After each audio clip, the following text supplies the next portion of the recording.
What is the process? How do you decide what to raise? Which debate to raise, which issue to raise? Like, are you listening to the people? Do you have an open forum where people offer, or Yes. is there like a party whip or a leader who tells you? How does it work? You know, the fantastic part about my party is, as far as the parliamentary debates are concerned, or parliament is concerned, they tell me that, so obviously we get a list of business that comes from the center after deliberations. And they tell me that whatever stance you take, we know that it's a well-studied stance, and that will be the party stance. Can you pause here? I just want to explain what the Yes. thing is. It's a very interesting thing also. So the government basically does these things called the Business Advisory Committee, right? Which is essentially all parties assemble in this committee and with the speaker, and then they decide what is going to be the agenda for next week, right? And then the list comes to all parties that this is what we are doing. They allocate time to it. So like 2 hours we will allocate to a debate, 2 hours we'll allocate to legislative business for this particular bill. This is what is coming. Right. So it is supposed to give you some preparation time also in a way. But again, it's debatable whether that happens anymore, because the government sometimes brings in like bills very suddenly. So there is very less time to prepare. So that is what she's talking about when she says list of business. Right. She gets it from the Business Advisory Committee, and then you come up And with sometimes there's a revised list of business. So Yes. at post 2 p.m., we are handed over this revised. So we have a lunch break between 1 p.m. to 2 p.m. So when you come back at 2 p.m., there's a total change in the list of business. Yeah. Yeah, so they call it, we've changed the Yeah, order yeah. of introducing a particular bill, and you're going to be speaking on that. So sometimes there's a very little duration also. Why does that happen? Like, why? the Because revision? government has suddenly prioritized that this bill has to be cleared. So probably opposition is going to react to it. They're going to oppose it. They're going to be, coming to the well of the house or Right. raising opposition about it. And we have to get it to pass. passed, Right. yeah. So they've done it, like juvenile justice bill, which I was so keen to speak on because there are definite loopholes in it. But because the government was in a hurry, they did not want any discussion on it. There was opposition happening. Within 8 minutes, it was cleared. 8 minutes. 8 minutes, Juvenile Justice Bill Amendment Act was cleared. Wow. So that kind of impacts me as someone who is representing in the upper Yeah. house of the parliament, which Yeah. is supposed to be a serious place for discussion. It does have an impact. In fact, I wrote a letter post the bill was passed that these are the serious loopholes and you should. I still don't have a response to that.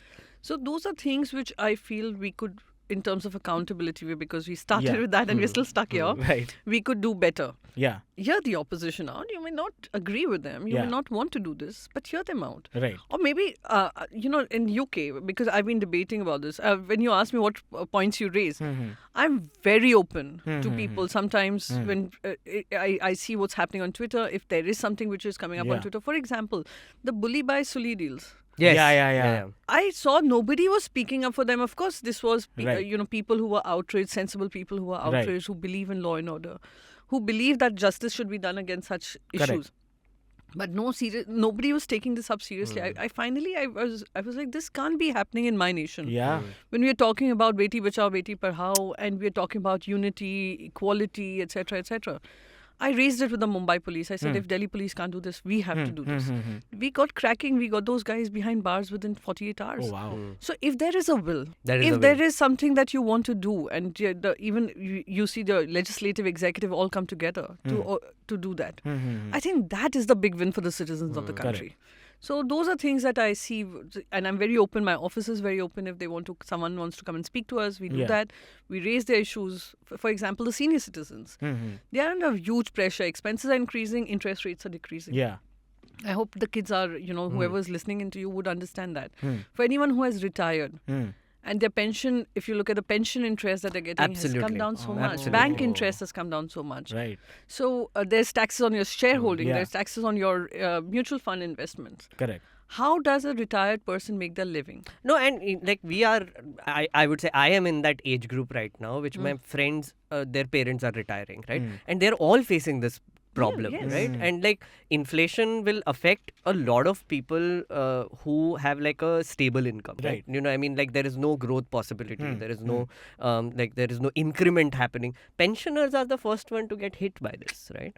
And one interesting thing that she said I would like to point out was the juvenile justice bill. When you wrote a letter, she didn't even get a response, and now even member of parliament is not getting a response on these points. What can I mean, this question, which is how do people express their views and demand action from the government? MPs can't do that. MPs can't do that. But so there is this very interesting comic which is there. We're not going to do a reading of it, but I think it's very interesting. Shreyas, do you want to describe it?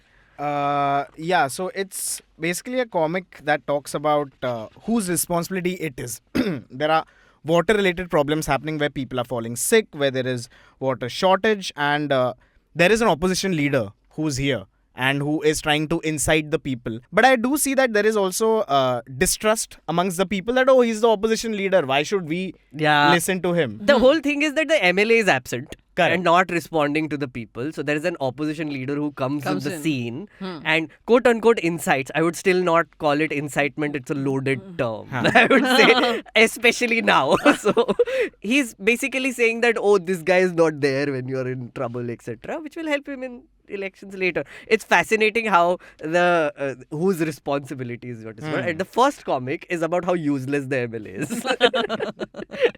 I wanted to sort of talk to you about a little bit about your MP experience as an MP also, right? Now, MLAs are obviously elected according to a state, and Correct. they have like a particular constituency to look after. You're a Rajya Sabha MP, right? You don't have a constituency. You represent Maharashtra as a whole, let's put it that way. How are you dealing with it? Is it problematic? Does it like take your attention away from a lot of things? How do you do it? No, actually, let me clarify.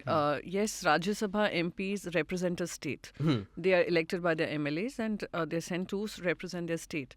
But they do need to identify their constituency, that Yes. where their MP-led funds. So there are nodal agencies. Right. So if you're getting your MP-led funds, which was again for 2 years that I became an MP, was denied to us. So I used a lot of CSR cooperation, a lot of work through local government, state government to kind of help me do the kind of things I was doing, especially during COVID. I came at a time. Priyanka, if you can also explain what an MP-led fund is, because Yes. your daughter is also watching. Yes, she knows it all. but I must share. MP-led funds is an X amount of money given to a member of parliament, irrespective of Lok Sabha or Rajya Sabha, to spend in their constituency. It's 5 So crore it's a year? about 5 crores. 5 yes. crores a 5 year. crores annually is given to us.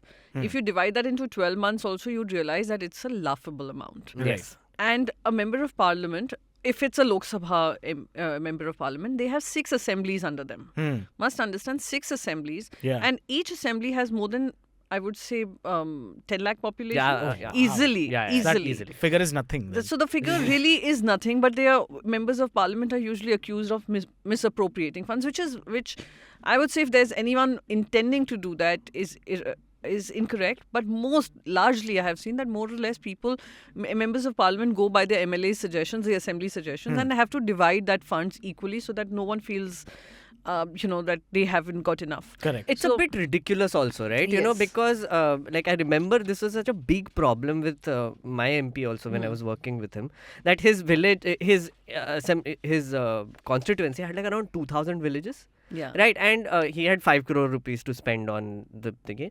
People would get upset, man. How much do you spread it, right? So if you say spend like 1 crore building a building like a community center in one particular year, then you have 4 crores left. But the other villages which are also in his constituency, they get very upset. Understandably. Yeah, they're like, what have we done to not deserve this No, money? but we have to also understand, most of the legislative assembly members also have a fund. Yes. So a member of parliament can kind of additionally put in some funds to Right. these assemblies. Right. And for him, there are 6 assemblies. This is Lok Sabha. Now for Rajya Sabha, I have a lot more leeway. So wherever the MLAs or the particular representative, if it happens to be from my party or Right. whichever party, has already managed to, ensure that the community center, let's say a community center, for example, has come up in the area, or a small school has been rebuilt as per the requirements of the citizens, then I may not need to spend my funds. Sure. Then I'll look at a toilet block somewhere, Correct. or something for the girls, or something for the local societies like the gardens, etc. Right. I look at that. For example, I've recently done a big project which was, I got a lot of flack for it from the local MLA because he happens to be from a different political party. But I felt that it was the need of the hour. Citizens were getting disturbed, troubled, and this needed to be done. There was some inconvenience involved with the road. And now when I go there was a lot of opposition. There were just articles written against me, against that project. But when I went there recently, we just opened it up, that particular road. They tell me, "Aapne road nahi, highway bana dala hai." Right. So the people need to, understand that there are some members of parliament who genuinely want to do some great work. What percentage do you think are people who are doing it genuinely? I know that's a very broad, subjective question. I would but- say, a lot of members of parliament are doing this, and they work 24/7, 365. But yes, they do. I mean, I would say a handful of them are exceptions, but a lot of them are totally committed. Now we're seeing that even in the Rajya Sabha. Rajya Sabha, earlier you used to see people who have gotten because they fit into a caste equation or a equation which suits a political party, but now they are also becoming very conscious about the Yes. constancy and being able to Yes. answer to their state governments. And I guess that comes a lot from social media being very active, they're catching on to whatever work you're doing. Right. So there is this sense of, where citizens hold you accountable. But that accountability factor is, as at this point in time, more of a blame game. तुमसे तो कुछ ही नहीं होता है. Yeah. I have this feeling someday it will reach to a point, चलो मिलकर करते हैं. Right. And at a point that चलो साथ में मिलकर काम होता है. Correct. Irrespective of a politics. Correct. So, but again, that's a work in progress.